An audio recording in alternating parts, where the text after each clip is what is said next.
Welcome back, you beautiful people, to your feel-good breakfast show. It is Expresso live on SABC3. It's time for us to check out what's happening in the world of tech.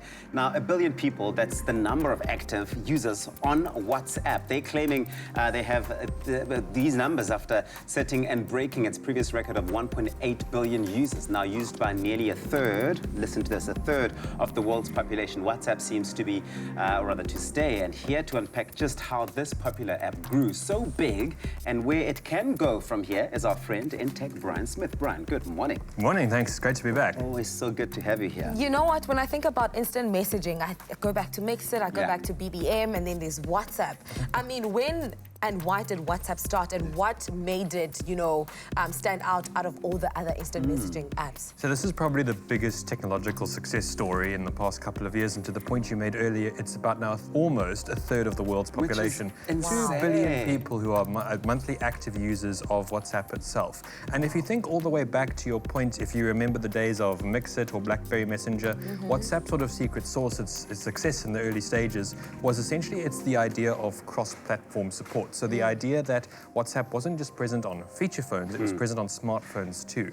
And that was really its unique feature in a world where BlackBerry Messenger, for example, BBM, was tied to BlackBerry phones, or Mixit was only available on feature phones for a time. And essentially, just as we were all switching to smartphones, WhatsApp was right there, this application that supported them all. And this is essentially where it got its early start. And if you consider now, almost a decade later, this has really been the foundations of its success to get to 2 billion users. Yeah, 2 billion users is not a joke. That's a lot of people using this platform. It's a huge achievement.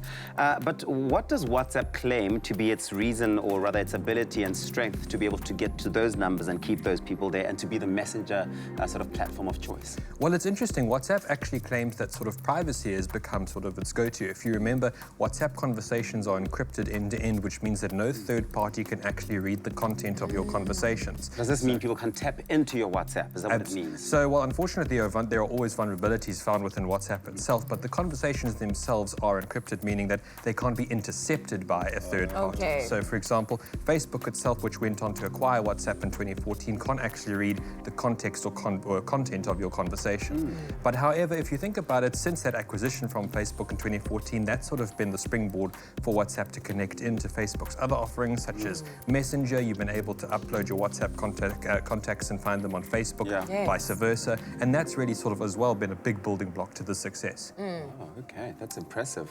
I mean, we see how far WhatsApp has gone, and now we're here. But regarding the future, where do you see WhatsApp going? So here's the really interesting thing.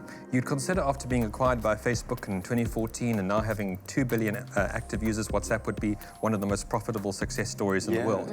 Surprise, Facebook actually hasn't figured out a way to make money out of this app yet since acquiring it. Ads on our WhatsApp. Precisely. WhatsApp was actually built around the premise of not offering ads, and again, that was sort of another really key ingredient in its early success.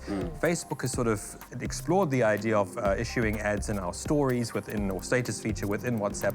However, now one of the major ways they're going to make money is creating business profiles to interact with. You might interact with some already, WhatsApp for Business, so being able to work with chatbots, make bookings, reservations, that sort of feature, and that's how Facebook's going to make money from this application in the long run. However, it's still early days, and since an acquisition in 2014, it's something that Facebook desperately now needs to make money from. Well, look, all I can tell you, Brian, is that we really do appreciate the convenience of WhatsApp, whether this is conversations between us and our friends or with businesses that we get to engage with. It really has changed the way that we communicate and send messages to each other. So thank you so much, Brian. Pleasure, thank you. Our friend in tech. Let us know if any interesting tech stories have caught your attention by connecting with us on our Facebook page, Expresso Morning Show SABC3. Of course, if you want to read up more on any other exciting tech news, go on bandwidthblog.com.